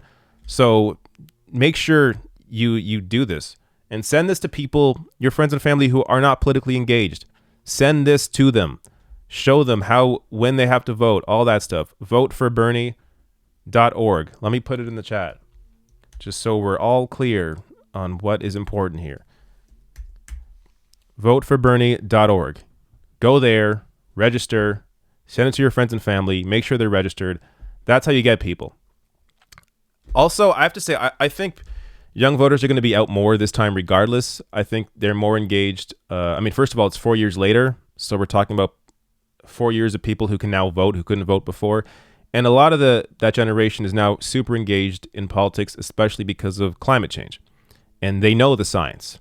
They know what their future is going to be like if this is not addressed immediately. So their future depends on voting, honestly. So I think a lot of them are going to be engaged in voting because of that. But show them that site. That's what I say.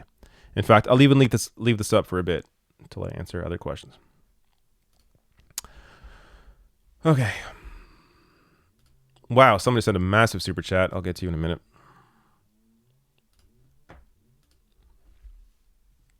So I'll be here as long as there's super chats coming in, and then I'll dip.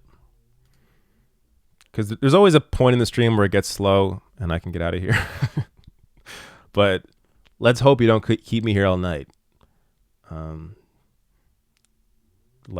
If you watch the live stream I had on Monday on Twitch, the Canadian election live stream, 6.5 hours. Now, I had a couple breaks, but they were like 5-minute breaks.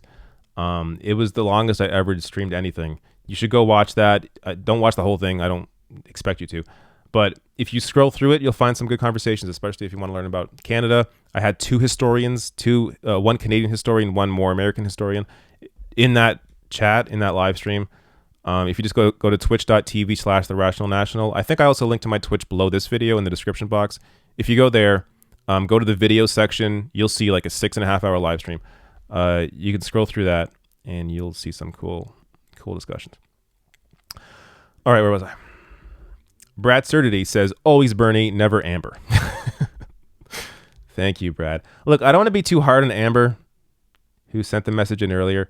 I just don't know how you think everybody's life should be what you perceive your own life to be as. Like, again, pro-choice means pro-choice. You don't have to have an abortion if you don't want to. That's what pro-choice is.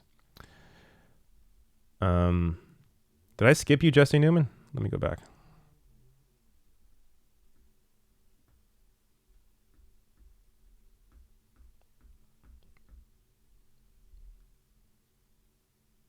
Oh, wait, I think I was looking at an old one.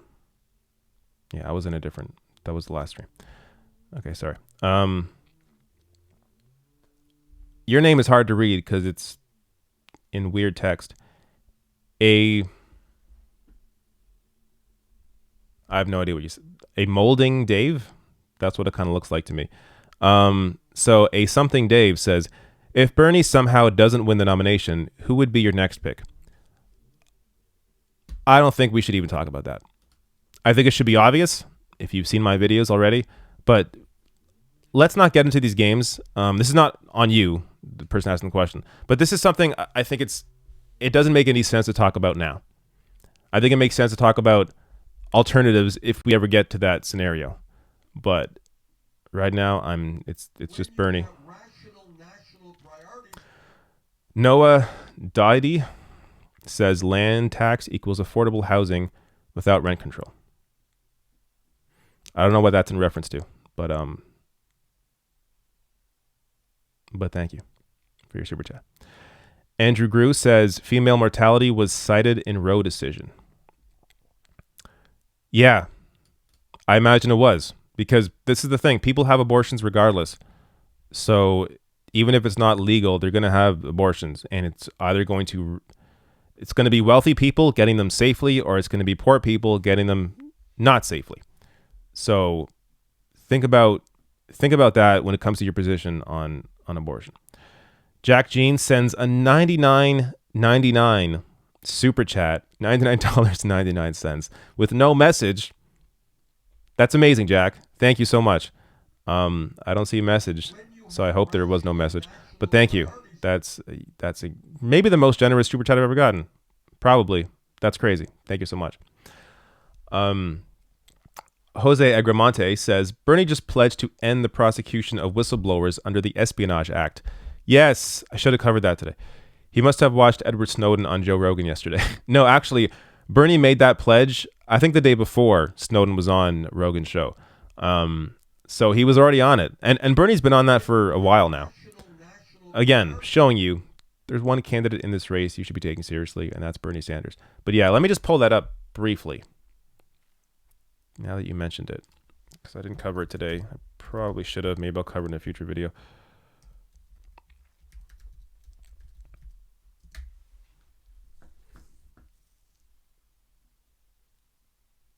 I like the title of this one.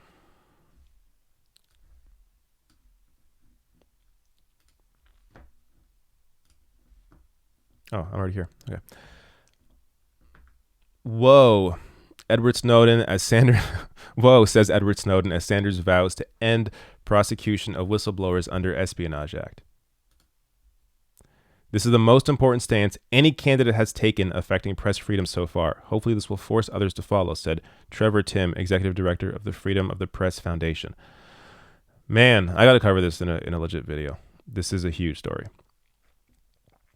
So he vowed, if elected as president, I think it's let me see the tweet. No, it's a whole story. vowed, if elected, to break with both Trump and Obama administrations by refusing to use the repressive century-old Espionage Act to prosecute whistleblowers, a stance that was applauded by press freedom advocates and former NSA contractor Edward Snowden. In an interview with The Intercept's Ryan Grim released Tuesday, Ryan Grim, by the way, fantastic. I mean, he won't be let on cable news very often because he drops truth bombs when he's on, like he was on recently with Chris Hayes. But he deserves a ton of credit. He does some of the best reporting that anybody does that I've seen. So in an interview with Ryan Grim, Sanders condemned Trump's repeated attacks on the Ukraine whistleblower. Okay. Oh, yeah. That makes sense. But so is everybody else. So on the attacks on the whistleblower, and emphasized the crucial role of whistleblowers play in the political process. Which also, by the way, just stop here for a second. It's so funny how all these Democrats, these corporate Democrats, are all in support of this Ukraine whistleblower, but when it comes to Edward Snowden, and Chelsea Manning, all of a sudden, no, they're the terrible ones because they exposed war crimes. But when it comes to exposing Trump, perfectly okay. How about supporting both? I'm in support of both, but these Democrats have double standards. Asked if the Espionage Act of 1917 should be used against those who raised the alarm about government wrongdoing, Sanders said, "Of course not. The law is very clear. Whistleblowers have a very important role to play in the political process, and I'm very supportive of the courage of that whistleblower, whoever he or she may be," Sanders said of the individual who filed the complaint about Trump's call with Ukraine President Zelensky. Is there a video of it? It says watch, but nothing's there. So I think that's, I mean, you know the stories. Of course, Chelsea Manning, behind bars for refusing to testify before a secretive grand jury, was prosecuted by the Obama administration for the espionage. This is all BS. Now, eventually he released her at the end of his presidency, but it was commuted her sentence. But there was no reason for her to be there to begin with. Same with Snowden. There's no reason for anybody to be going after him. It's amazing. The double standards especially, just incredible. Okay. Back to normal here. But thank you for bringing that up, Jose. Aggressively Progressive says federal taxes aren't revenue for government spending. Yeah. Here's the problem. You can't expect candidates to educate people on MMT. You have to have an understanding of how this process works, how people's minds work. Sanders has to explain how to pay for Medicare for all, how to pay for these various things he's going to send, because the conversation right now is not around how government spending actually works. It's not around MMT. That needs to be a separate discussion that grows and people become more aware of. But it's incredibly hard, especially for people that aren't that engaged in these issues, to first of all understand MMT and then also be able to apply that to these programs that Sanders is implementing, for example. In some ways, it's easier to say we do this the way FDR did it. So FDR, this huge investment into people, and for World War II, that's how we do this. Just that easy line, quick line, explain how it's been done before. It's not a big deal to do it again. That's an easier way to explain all this than talking about the gold standard and MMT and all that. But I get your point. NRJ says, David, have you ever thought about getting into politics once Bernie becomes president, hoping you would move here? The problem with moving to the U.S. is it's really hard to move to the U.S. I mean, again, I looked into it once years ago. It just seems, it seems like a tough process for very little gain, honestly. I could keep doing what I'm doing here without having to transform my whole life, open up new bank accounts. You got to really kind of start life over if you're moving to a different country. But I would, if I was an American, probably at some point I would be more involved and potentially even run for a seat. Because I find the process in America to be a little more open to, a little easier to win your seat if you're just kind of like an outsider. I mean, nowadays, before obviously not, but if you're like an AOC and you can communicate these messages, I think, I don't like to toot my own horn too often, but I do think I'm good at simplifying complicated messaging down for the average person. So I think that's an important quality to have. I think AOC has that. So that's a quality definitely progressive Congress people need to have. But yeah, I'm not going to move to the US, so that's not going to happen. But it would be cool. I mean, I ran once in Canada, but it's different here. The politics in Canada are really around the parties and not around individual politicians, because parties do, they vote together in Canada. They support what everybody else supports. There's very little dissent within political parties in Canada. And when there is, you don't hear about it. It's behind the scenes. So like personalities and people are more valued in personalities of politicians are more valued in the US, I find, than in Canada, because you really have people that stand out and that need to stand out in order to push what they want push to be accomplished. Where in Canada, as I said, because it's about the parties, it's hard to get your voice out there. And it also, I mean, there's so many factors. The media is a huge factor, the way politics is treated, just the way the whole process works in Canada, how Parliament operates. Yeah, it's harder to really stand out in that environment. Bernie then and now. Hey, what's up? I did an interview with them a few months ago now. Send a super chat. Thank you so much. Elizabeth Phoenix. Elizabeth Felix. Though Phoenix would be a good last name too. Elizabeth Felix sends super chat. Thank you so much. Let me refresh this. Catch up. There's been several. Man, I'm missing things. Dwayne Bramble says, hey, David, why do you emphasize USA politics? Do you think it's because of the power of good that we can transform the world for better with Bernie as modern people's president? You answered the question. Yes, it is. Also, $10. Thank you so much. Actually, you sent 2 super chats. I'll get to your second question in a second. Yeah. America has a huge impact on the rest of the world. Who the president is really matters. I mean, if Bernie becomes president, I think there's a potential you will see a more progressive Trudeau if Trudeau's still prime minister. So, totally.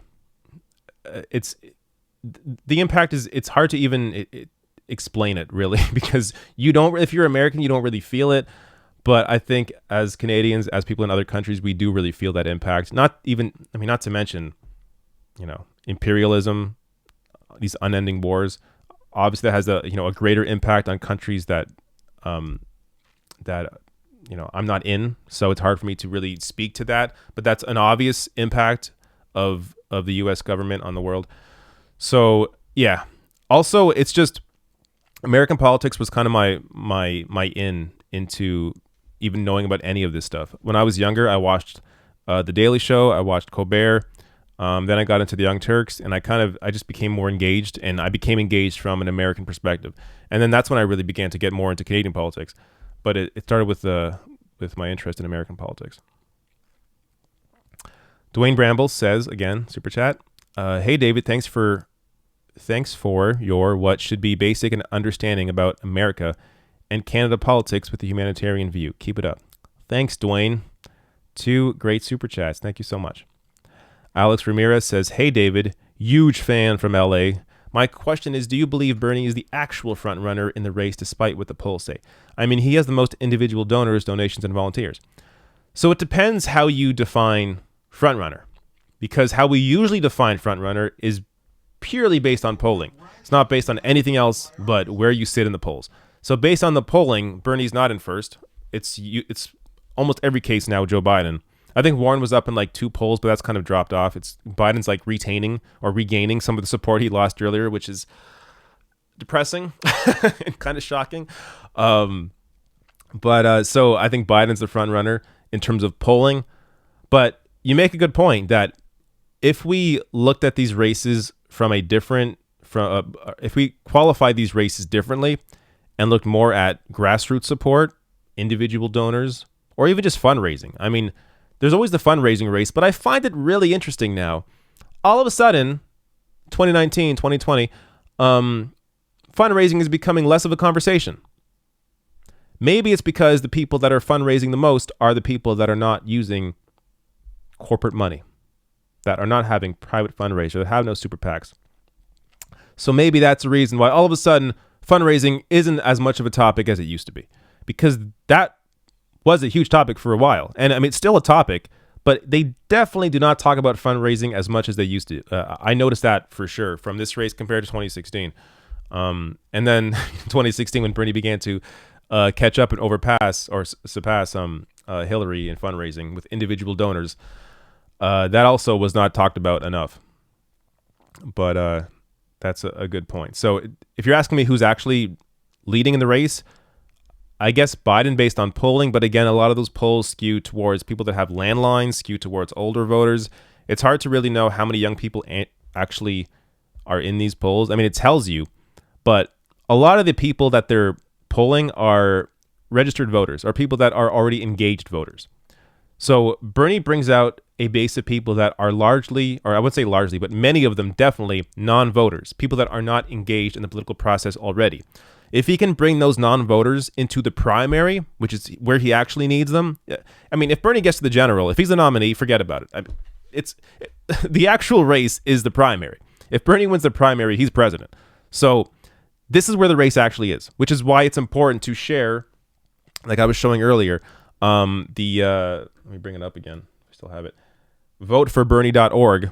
Go there. It tells you when to register, like depending on your state, how to register, all that stuff.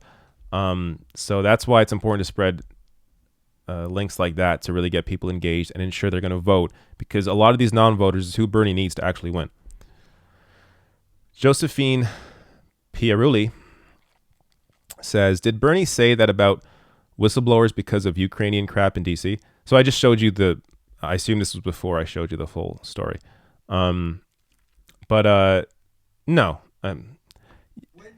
You know, Bernie's always had this position. So this isn't really a new position for Bernie. He's always been in defense of whistleblowers. And so, by the way, was Obama before he became president. He just lied. So it's not like it's not even really a crazy position to have. This is like the standard. This is what the Democratic Party, this is what their position should be.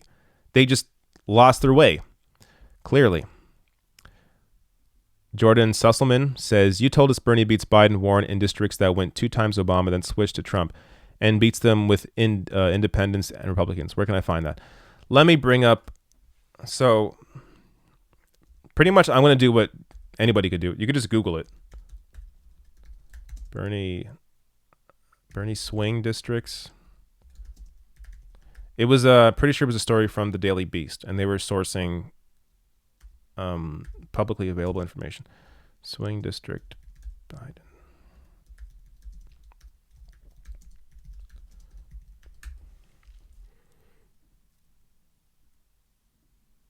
Here we go. Got it. Let me bring it up.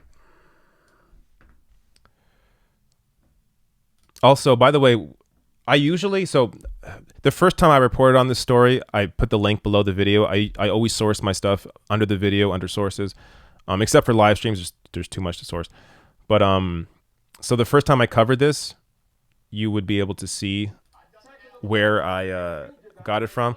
But then, yeah, I have referenced this quite a bit since doing the initial story on it, so maybe that's why you haven't seen where I've sourced it from. But here it is. Bernie outraises Biden and Obama to Trump swing counties. So this is from the Daily Beast. Look up Daily Beast. Look up this headline. You will find it. And yeah, and then I'm not sure if they say it here, but I dug into the numbers. And when you combine Biden and Warren together, Bernie beats them combined.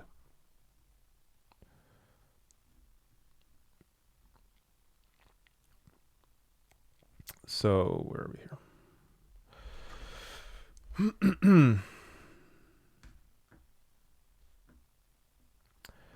Okay, so according to the FEC, on the Democratic Online Giving Portal Act Blue, 12,040 donors from those Obama to Trump counties made 19,885 donations to Biden during the first 6 months of 2019. By contrast, Warren had 13,600 something donors, made 26,000 donations from those counties. Buttigieg 14,000.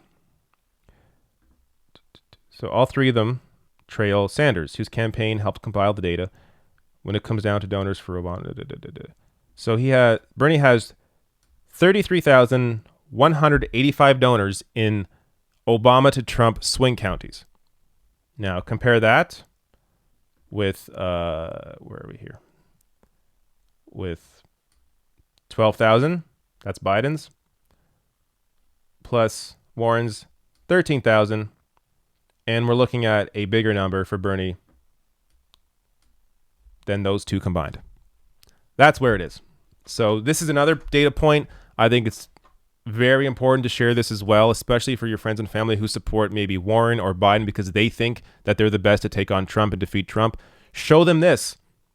In those swing counties that went from Obama to Trump, Bernie Sanders has by far the most support from those people. There you go. Bernie is the best to take on Trump. And thank you for bringing that up, because I do think people need to see that more often and maybe don't know where I got that information from. So there you go.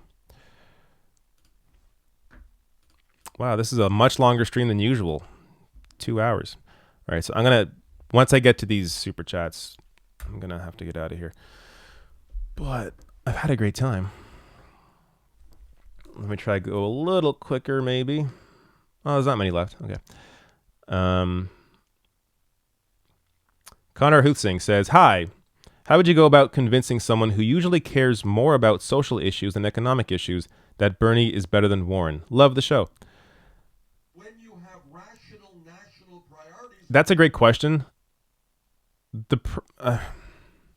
Here's the reality. They're both solid on social issues. So the actual debate then goes to, okay, but how do you help those people? How do you help? I got to be honest with you. I don't understand how somebody can care about, say, I don't know, gay rights only and not care about people also having money in their pocket and being paid properly and having health care.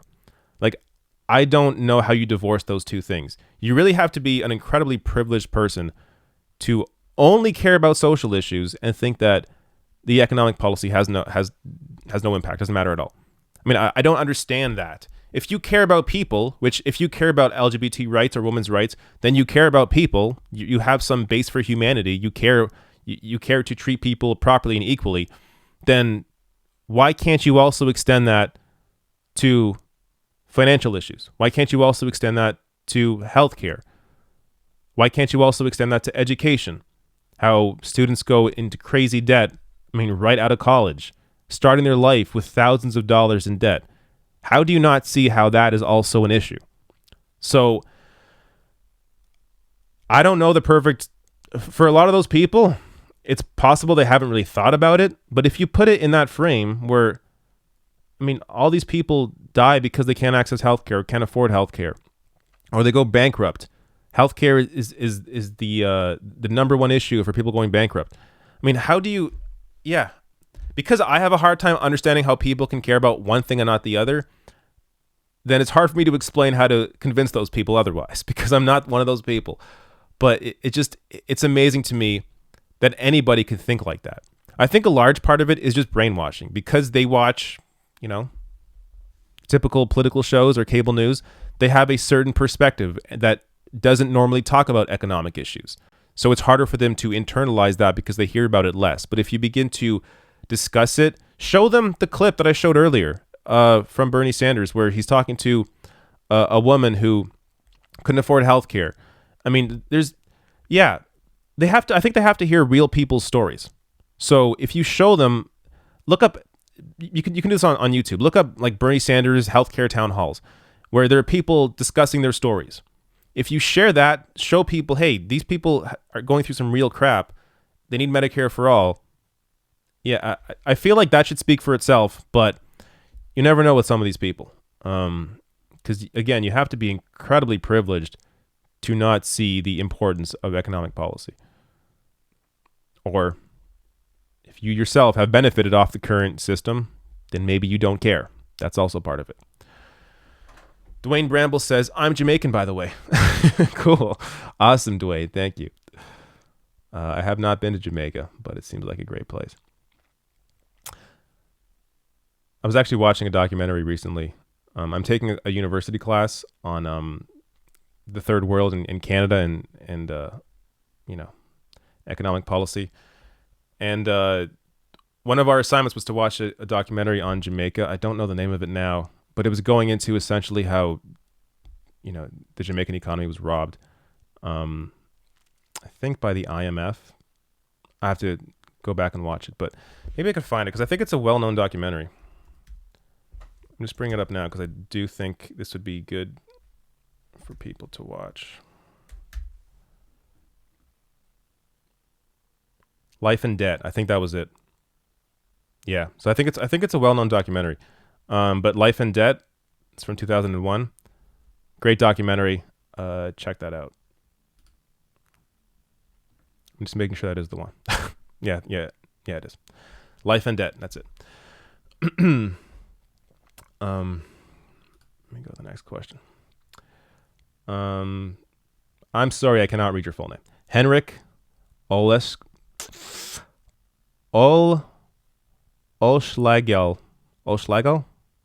Henrik Olschlagel? Maybe that was it.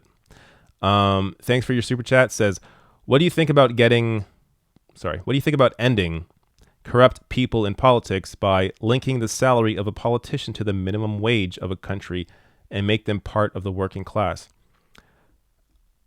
I don't agree with that. I don't really know how that would work. I mean, you need people like